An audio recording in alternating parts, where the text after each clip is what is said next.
तो प्यारे बच्चों, आपका स्वागत है हमारे YouTube चैनल जे क्लासेस में। आज हम आपके लिए टॉपिक लेकर आए हैं वायुमंडल। वायुमंडल की सारी परतें मैंने लिखी है नीचे से ऊपर तक, ठीक है। आप फिर देख लो, सबसे नीचे ट्रोपोस्फीयर है, ये 0 से 8 किलोमीटर तक ध्रुवों पर होगी।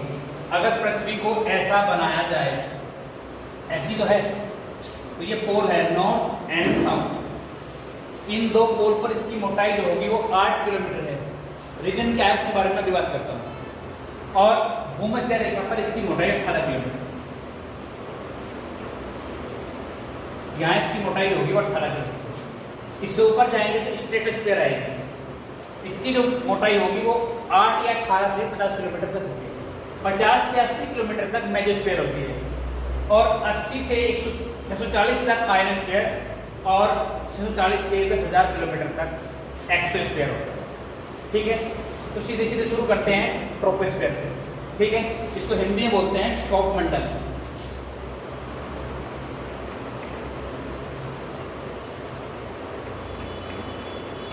इसको हिंदी में बोलते हैं शोक मंडल। इसकी विशेषता ये होती है, जो धूल के कण हैं, कल हमने बात करी थी धूल के कण वायुमंडल का एक पार्ट है, तो सर्वाधिक मात्रा में यही मिलेंगे आपको, ठीक है। तो धूल के कण और उसके साथ साथ अन्य पार्टिकल्स रहेंगे। इंपोर्टेंट रोल निभाएगी वाटर वेपर, जल वाष्प, ठीक है। तो यहाँ एक विशेष बात ये होती है कि जैसे जैसे हम एक हाइट पर, हाइट कितनी 165 मीटर, 165 मीटर ऊपर जाएंगे, तो टेम्परेचर 1 डिग्री डिक्रीज हो जाएगा, ठीक है। इसमें ये गुण है कि जैसे ही हम 165 मीटर ऊपर जाएंगे तो टेम्परेचर हो जाएगा 1 डिग्री कम। अगर आप 1 किलोमीटर की बात करेंगे तो 1 किलोमीटर में 6.5 डिग्री कम हो जाता है, डिग्री हो जाता है, क्लियर होगी। जैसे जैसे हम ऊपर पहुंचेंगे तो तापक्रम कम होगा। तो जब गर्म वायु टेम्परेचर बढ़ेगा, पृथ्वी के तल पर कोई जल है, जल भरा हुआ है, ठीक है, समुद्र है, तो यहाँ ताप पड़ेगा, सूर्य की किरणें पड़ेगी, तो क्या होगा, वाष्पोत्सर्जन होगा और जल वाष्प उठेगी ऊपर। गर्म होकर जल वाष्प ऊपर उठेगी, जल वाष्प जाएगी ऊपर। जब जल वाष्प ऊपर बढ़ेगी तो 165 मीटर हाइट पर टेम्परेचर 1 डिग्री कम हो जाएगा, ठीक है। और ये वाष्प के कण ऊपर उठते चले जाएंगे। जैसे जैसे ऊपर उठेंगे ऐसे ऐसे ही तापक्रम कम होता चला जाएगा। दैट्स मीन्स कि जो वाष्प नीचे गर्म थी वो ठंडी होती चली जाएगी, और जब टेम्परेचर कम होगा तो जो वाष्प के कण है वो संघनित हो जाएंगे, समझ रहे। यहाँ महत्वपूर्ण रोल निभाएगी डस्ट, धूल। धूल के कणों के पास एक गुण होता है, वो जल वाष्प के कणों को अवशोषित कर लेती है, आकर्षित कर लेती है। तो अगर ये डस्ट पार्टिकल है, इसके चारों ओर जल वाष्प की ये पार्टिकल है, तो इन पार्टिकल को धूल के कण अपनी ओर आकर्षित कर लेंगे, और धूल के कण उनके साथ मिलकर बनाएंगे क्लाउड, बादल बनाएंगे, ठीक है। और जल वाष्प धूल के कणों के साथ ऊपर हवा में तैरेंगे। जैसे ही टेम्परेचर कम होगा तो ये जो जल वाष्प है संघनित होनी शुरू हो जाएगी। जब हम टेम्परेचर कम करते हैं तो जो गैस पार्टिकल्स है वो पास पास आना शुरू हो जाएंगे। जब टेम्परेचर बढ़ाएंगे तो वो दूर दूर जाना शुरू हो जाएंगे, ठीक है। ये फिजिक्स की थ्योरी है। अगर आपने पदार्थ की 3 अवस्था पढ़ी हो, ठोस, गैस, गैस, तो गैस में आपको ये बताया जाएगा कि जब टेम्परेचर बढ़ाएंगे तो उनके बीच की डिस्टेंस बढ़ जाएगी। तो यहाँ टेम्परेचर कम होगा, डिस्टेंस कम, और ये जो डस्ट पार्टिकल अपने साथ जल वाष्प अवशोषित करे हुए थे ये और पास आ जाएंगे, और ये बूंद बढ़ जाएगा, और बूंद बढ़ने से इसका भार बढ़ जाएगा, और ग्रेविटेशनल फोर्स के कारण ये पृथ्वी पर गिरेगा, और इस कारण से पहले बादल बना और फिर बारिश हुई, ठीक है। क्लियर हो गया। तो फैक्ट आपको समझ में आ गया। फैक्ट है ताप की समअवस्था, ठीक है। इसे पॉजिटिव वैल्यू ऑफ टेम्परेचर बोलते हैं। इस कंडीशन में ऊपर जाने पर तापक्रम नीचे जाएगा। ये प्रक्रिया यहाँ हो गई, कोई कंफ्यूजन नहीं आता, ठीक है। इसी कारण से सारी मौसमी घटनाएं इसी वायुमंडल की इसी परत के अंदर होगी, ट्रोपोस्फीयर के अंदर ही। शोक मंडल वायुमंडल की वो परत है जिसके अंदर तूफान चलेगा, जिसके अंदर बारिश होगी, जिसके अंदर बादल होगा, गर्जना होगी या बिजली चमकेगी। तो एक्सेप्टेड सवाल आपको समझ में आ गया होगा, क्या क्या सवाल यहाँ से बन सकता है। ठीक है, इसे मौसमी घटनाओं की वायुमंडलीय परत बोलते हैं। कोई डाउट हो तो मुझसे पूछो, नहीं है आगे बढ़ूं, ठीक है। इसके बाद होता है आपका स्ट्रेटोस्फीयर। अगर इस 18 से 22 किलोमीटर की 18 से 22 किलोमीटर की परत को देखें हम, ठीक है, तो इसको ओजोन मंडल बोलते हैं, ठीक है। ओजोन मंडल 18 से 22 किलोमीटर की दूरी को अगर मैं घुसता हूं आपके स्ट्रेटोस्फीयर में, सेकंड मैंने बोला है,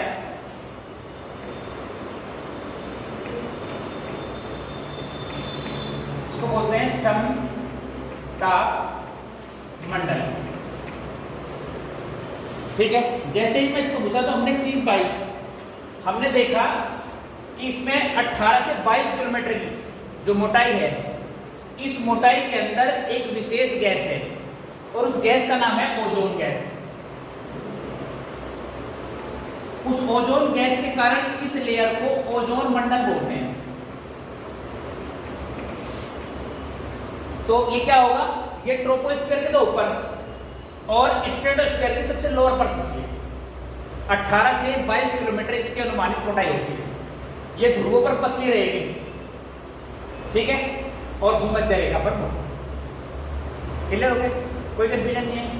चलो, इसके छोरी ये कहती है कि इस सिस्टम में पराबैंगनी किरणें पड़ी, ठीक है, और यहां विद्यमान थी ऑक्सीजन गैस। कहां से आई, ओजोन O3, उसके बारे में डिस्कस कर लेते हैं।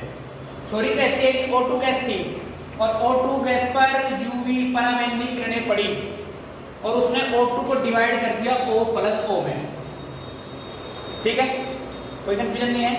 और ये O2 के साथ दोबारा से जुड़ी और बन गई O3 यानी ओजोन गैस, ये यहां से आई। बोलो, कोई कंफ्यूजन नहीं है, ठीक है। इसी छोरी में 1984 में एक साइंटिस्ट आए, फोरमैन, साइंटिस्ट का नाम है फोरमैन। फोरमैन ने कहा कि दो गैसें हैं जिसमें CH3 इंपोर्टेंट गैस है। वो क्या करती है, वो अक्षरण करती है O3 का, भक्षण करती है, खाती है। CH3 जो है O3 को, ओजोन को खाती है। और अगर CH3 नीचे से बनती रही और ऊपर उठती रही और ओजोन पर तो खाती रही तो इसमें छेद हो जाएगा, ठीक है। ऐसा हो भी चुका है, अंटार्कटिका के ऊपर छेद हो गया था ओजोन लेयर में। और अगर ओजोन लेयर में छेद हो गया तो सूर्य से आने वाली अल्ट्रावायलेट किरणें सीधी पृथ्वी पर पहुंचेगी, ठीक है। और यहाँ पर रहने वाले जो सफेद चमड़ी के आदमी हैं, उनकी बॉडी पर त्वचा का कैंसर होने की संभावनाएं बढ़ेगी। ध्यान रखना, ये आप ये नहीं कह सकते कि कालों को खतरा नहीं है, लेकिन काले व्यक्तियों की बॉडी में एक विशेष तत्व होता है जिसे मेलामाइट बोलते हैं। वो मेलामाइट क्या करता है कि वो स्किन का रंग उसी की वजह से काला होता है। तो ज्यादा गोरे जो व्यक्ति हैं उनकी त्वचा पर कैंसर का खतरा बढ़ेगा। दूसरा ये होगा कि पृथ्वी का तापक्रम तेजी के साथ बढ़ेगा। पराबैंगनी किरणों के आने के कारण पृथ्वी का तापक्रम तेजी के साथ बढ़ जाएगा। क्लियर हो गया बात? इसका फैक्ट आप समझ गए। छोरी जो दी थी फोरमैन ने, आपको समझ में आ गया। 1984 में फोरमैन की छोरी आई, ठीक है। अब ये कोशिश मत करो जानने की तो गोरे होकर काले, ठीक है। इसका विश्लेषण घर अपनी माता जी के दृष्टिकोण से करना। अगर माता जी के दृष्टिकोण से तुम्हारा विश्लेषण करा जाएगा तो पाया जाएगा कि आपको कैंसर का खतरा है, ठीक है। क्लियर हो गया? यहाँ तक कंफ्यूजन खत्म।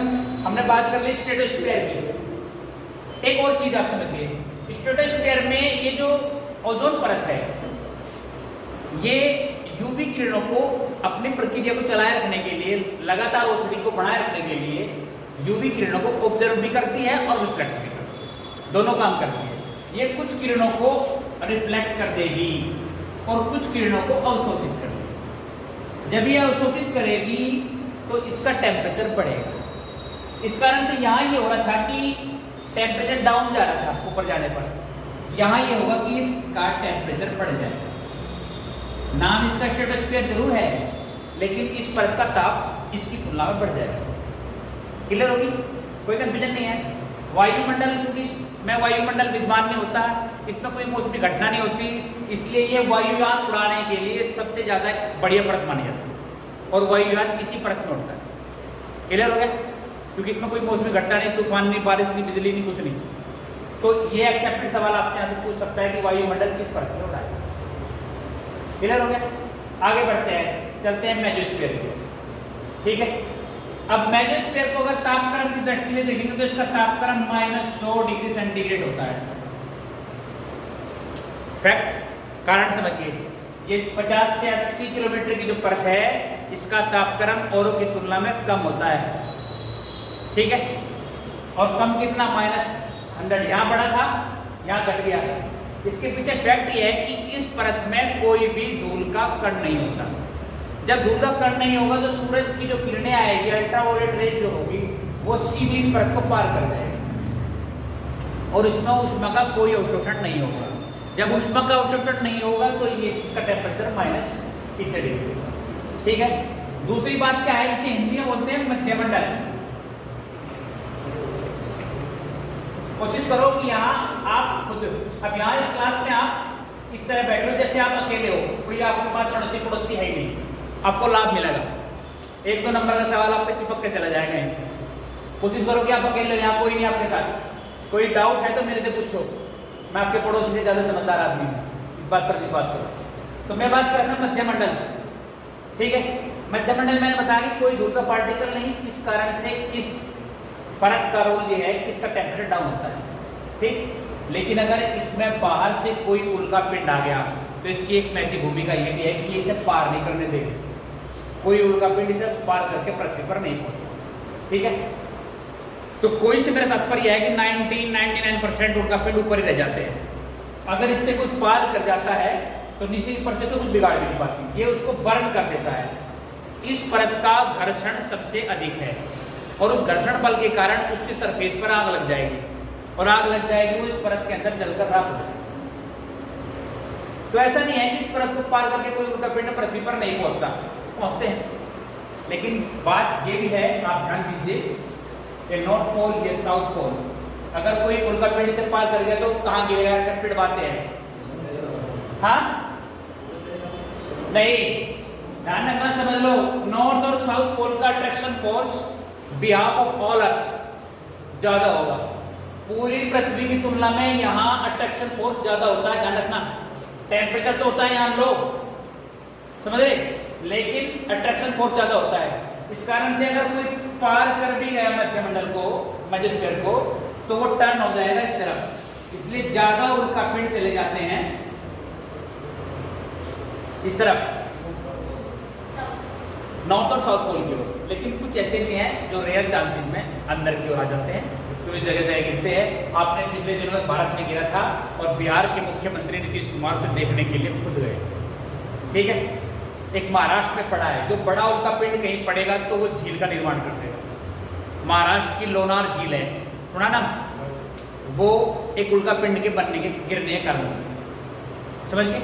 अगर बड़ा उल्का पिंड आएगा तो पृथ्वी में गड्ढा कर देगा और गड्ढा कर देगा, वहां से पानी निकलेगा और उस पानी से वहां झील का निर्माण होता है। तो जो महाराष्ट्र की लोनार झील है वो किसी उल्का पिंड के गिरने का कारण। पिछले दिनों जो छोटा टुकड़ा पड़ा है वो पड़ा है बिहार में, और उसे भारतीय रिसर्च सेंटर ने जो है अपने अंडर में ले लिया और उसके अंदर जो मेटल है उनका रिसर्च कर रहे हैं कि इसमें कौन कौन सी धातुएं सम्मिलित है, ऐसी भी धातु जो हमारे पास नहीं है वो भी इसमें है कि नहीं। ठीक होगी बात, आगे बढ़ते हैं। मैंने बात कर दी आपसे मेसोस्फीयर, ठीक है। अब चलते हैं आयनोस्फीयर। इसके नाम से पता चला इसके अंदर गैसों का आयनीकरण होगा, और जब गैसों का आयनीकरण होगा तो गैस के पार्टिकल्स पॉजिटिव एंड नेगेटिव में टूट जाएंगे। एक बात, दूसरी बात, यहां से ऊपर इस नीचे वाले के उल्टी छोरी चालू हो जाएगी, ता हाइट बढ़ने पर टेम्परेचर भी बढ़ेगा। यहां से आपने क्या देखा था कि जैसे हाइट बढ़ती थी तो टेम्परेचर डाउन जा रहा था, लेकिन यहां से ऊपर ये होगा कि हाइट बढ़ेगी तो टेम्परेचर भी बढ़ेगा। क्लियर हो गया। अब ये जो आयनीकरण हो रहा है पार्टिकल्स का, ये पार्टिकल आयनीकरण और यूवी किरणों के साथ मिलकर एक ऐसी परत बना लेंगे कि पृथ्वी से जाने वाली रेडियो तरंगों को परावर्तित करते हैं। ठीक है, एक्सेप्टेड सवाल बनेगा कि रेडियो तरंगों का परावर्तन कौन सी परत करती है, तो वो आपको करेगा आयोनोस्फीयर। कारण आपको समझ में आ गया? याद रहेगा फैक्ट आपको, अगर आप फैक्ट खोज के साथ समझें क्या कारण है, क्यों ऐसा हुआ, तो कारण ये है कि ये जो पॉजिटिव और निगेटिव आयन है ये यूवी किरणों के साथ मिलकर एक ऐसा सिस्टम क्रिएट करेंगे कि वो रेडियो तरंगों के लिए परावर्तन का काम करे। तो आपसे सवाल पूछ सकता है कि रेडियो तरंगों का परावर्तन किस मंडल के अंदर होता है? ये मंडल भी बाहर से आने वाले उल्कापिंड को बर्न करने का काम करता है। क्लियर हो गया? महत्वपूर्ण भूमिका है मेसोस्फीयर की, मध्य मंडल, लेकिन ये भी बर्न होता है। ठीक है, कोई कंफ्यूजन नहीं है। आगे बढ़ते हैं। एक्सोस्फीयर, इसकी ऊंचाई मैंने 640 से, ठीक है, गैसों के यहाँ होने की संभावनाएं बहुत कम हो जाती है, न के बराबर। इतनी हल्की गैस नहीं होती कि जो इस मंडल में चला जाए। क्लियर हो गया बात? इस मंडल में पृथ्वी के चारों ओर घूमने वाले हमारे द्वारा अपने प्रयोग के लिए स्थापित किए गए कृत्रिम उपग्रह सेट किए जाते हैं। ध्यान रखना, इसमें इसके अंदर होते हैं कृत्रिम उपग्रह।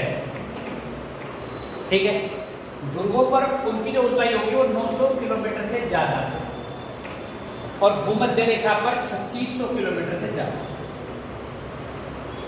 किनकी? कृत्रिम उपग्रह। क्लियर हो गया?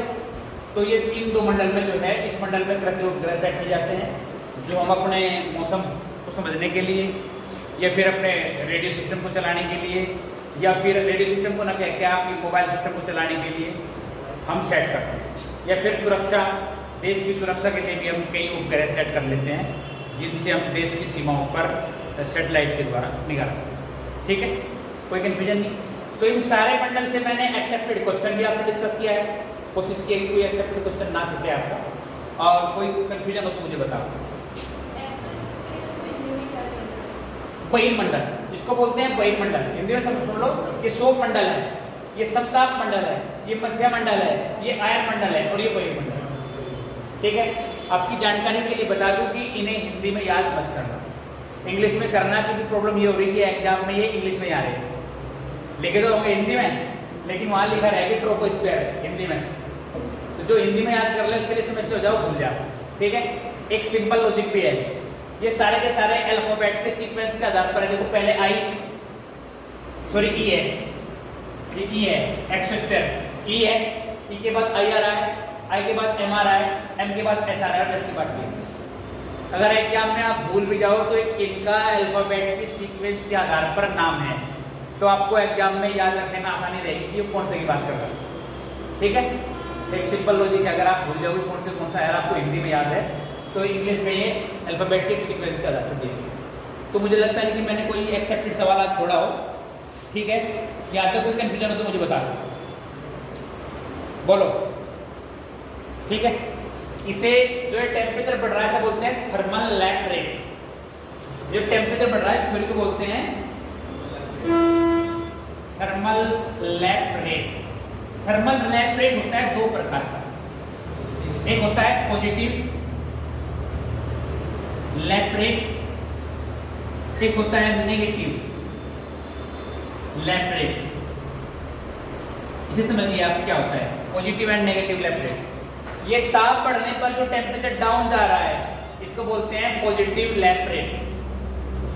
ठीक है, और ताप बढ़ने पर ये भी बढ़ रहा है, टेम्परेचर बढ़ रहा है और ऊंचाई बढ़ रही है, दोनों एक साथ बढ़ रहे हैं, तो इसको बोलते हैं नेगेटिव। तो मैंने आपको बताया कि नेगेटिव लैप रेट यहाँ से यहाँ तक चालू हो जाएगा और इससे नीचे के सिस्टम को पॉजिटिव लैप रेट रहते हैं, लेकिन पॉजिटिव लैप रेट अगर आप एग्जैक्टली देखेंगे तो यहीं तक। ठीक है, बोलिए, कोई कंफ्यूजन हो तो बताओ, यहाँ तक कोई डाउट हो तो बताओ। एक्सेप्टेड क्वेश्चन सुन लो जरा क्या क्या बन सकते हैं। आपसे एक सवाल पूछ सकता है मौसमी घटना किस लेयर के अंदर होती है, तो आप समझते हैं मौसमी घटना यहाँ होगी। ठीक है, स्ट्रेटोस्फीयर के अंदर। आपसे सवाल पूछ सकता है कितने हाइट पर टेम्परेचर कितना बढ़ता है, तो आपने देख लिया कि 165 पर 1 डिग्री इंक्रीज होता है, या 1 किलोमीटर पर 6.5 डिग्री इंक्रीज होता है। आपसे एक्सेप्टेड सवाल पूछ सकता है, इसकी ऊपरी परत को क्या बोलते हैं? ये परत, ट्रोपोस्फीयर की ऊपरी परत को, इसको बोलते हैं ट्रोपोपोज। इसको ट्रोपोपोज बोलते हैं, याद रखना। एक्सेप्टेड सवाल हो सकता है, आपसे पूछ सकता है कि ट्रोपोपोज किसको बोलते हैं? तो ट्रोपोस्फीयर की अपर लेयर को ट्रोपोपोज बोलते हैं। ठीक है, यहां जाकर एक बार तापक्रम स्थिर होगा। पोज का मतलब है रुक जाना, टेम्परेचर। ठीक है, अगला सवाल चलिए। अब अगला सवाल आपसे पूछ सकता है, मौसमी घटना कहां नहीं होती? तो स्ट्रेटोस्फीयर में कोई मौसमी घटना नहीं होती। ठीक है, इसी कारण से वायुमंडल उड़ाने की आदर्श परत मानी जाती है। ठीक है, आपसे यह सवाल पूछ सकता है कि वायुयान किस परत के अंदर उड़ाना सबसे बढ़िया माना जाता है? तो वो स्ट्रेटोस्फीयर के अंदर होगा। और आपसे क्या पूछ सकता है, ओजोन परत कहां पाई जाती है? 18 से 22। और किस परत का हिस्सा है ये? स्ट्रेटोस्फीयर की लोअर परत है। ठीक है, आपसे एक सवाल बहुत बढ़िया पूछ सकता है, वो है ओजोन दिवस। बहुत ही बढ़िया सवाल है। ओजोन दिवस ये है 16 सितंबर। 16 सितंबर को ओजोन दिवस होता है। ये भी सवाल बनता है, आपसे पूछ सकता है। ठीक है, ऊपर चलते हैं। किस परत में कोई धूल का कण नहीं पाया जाता? मेसोस्फीयर में। ठीक है, सही है। किसे किरणें सरलता से पार कर लेती है? ये भी मेसोस्फीयर है। सबसे कोल्डेस्ट लेयर कौन सी है? ये भी मेसोस्फीयर है, आप याद रखेंगे। और उल्का पिंड कहाँ जलकर राख हो जाते हैं? ये भी मेसोस्फीयर। ठीक है, ये मैं आपसे डिस्कस कर रहा हूँ एक्सेप्टेड सवाल जो परीक्षाओं में पूछे गए। अब एसएससी फेवरेट प्रोग्राम चल रहा है तो पूरा फोकस करो। मैं बता रहा हूँ, अगर तुम सुन लो ध्यान से दें तो तुम्हें 60% क्वेश्चन याद हो जाएंगे अगर तुम्हारा फोकस हो। बस यहाँ बैठो तो ये सोच के बैठो क्लास में कि तुम अकेले हो, क्लास में तुम्हारा अड़ोसी पड़ोसी कोई नहीं। कई बार तुम्हारे पेट में दर्द हो जाता है, कोई बात ध्यान आ जा तो क्या है, तुम्हें सोचिए समझ में आवे कि यार पड़ोसी को बता दो एक बार, यह बात फिर भूलना जाओ। तो वो दर्द थोड़ी देर के लिए जब यहाँ बैठो तो उस दर्द को खत्म करके बैठो और ये सोच के बैठो कि पड़ोसी यहाँ है नहीं, उस दर्द को सहन करो अगर कोई बात ध्यान आ जाए। ठीक है, बाद में जब पड़ोसी आ जाएगा तब उसको बताना। आगे बढ़ते हैं। अगला है पराबैंगनी किरणें प्रभावित करती है कौन सी परत को? कौन सी परत को करती है? आयनोस्फीयर को। इसी कारण से इस परत के अंदर आयनीकरण होता है। इस परत के अंदर जो पॉजिटिव एंड नेगेटिव में टूट जाते हैं आयनीकरण, वो पराबैंगनी किरणों के प्रभाव के कारण है। प्रभावित तो सारी करती है लेकिन यहाँ तोड़ती है दोनों में। वैद्युत अभिक्षित कण इसी के अंदर। रेडियो तरंग परावर्तित होती है किस कण परत से? आयनोस्फीयर से, याद रखना। और आखिरी और लास्ट सवाल आता है, कृत्रिम उपग्रह किस परत के अंदर पाए जाते हैं? तो एक्सोस्फीयर। तो मुझे उम्मीद है कि आपने सारी परत ठीक से समझ ली होगी और यहाँ से एक एक्सेप्ट सवाल आपकी परीक्षा के लिए मैं समझने चल रहा हूँ। फिर भी किसी को कोई कंफ्यूजन हो तो मैं उसका कंफ्यूजन दूर करने के लिए तैयार हूँ। पूछना चाहो कुछ, कोई डाउट हो तो पूछ लो। तापमंडल, तापमंडल को आप इसे कहोगे क्योंकि इसमें टेम्परेचर ज़्यादा बढ़ जाएगा, बढ़ना शुरू हो जाएगा। तो यहाँ से यहाँ तक कि आपको तापमंडल ही बोलेंगे। जिसमें टेम्परेचर निगेटिव में चले जाएगा तो इसे तापमंडल बोलेंगे। हाँ, यहाँ से ऊपर ऊपर सारा तापमंडल। ठीक है, अगर सम जुड़ गया तो फिर यहाँ जाएंगे आप। अगर उस ताप के आगे सम जुड़ गया, सम तापमंडल, तो आप यहाँ जाएंगे। लेकिन यहाँ से ऊपर ऊपर के को हम तापमंडल बोलेंगे क्योंकि उसमें तापमान बढ़ता जाता है। ठीक है, थर्मल कुछ करके बोलते हैं इसके। ठीक है, कोई डाउट नहीं। तो मान लो कि आपको सब कुछ सही सही समझ में आया। ठीक है, तो आपने हमारा पूरा वीडियो इतने ध्यान से देखा उसके लिए बहुत बहुत धन्यवाद। Thank you very much.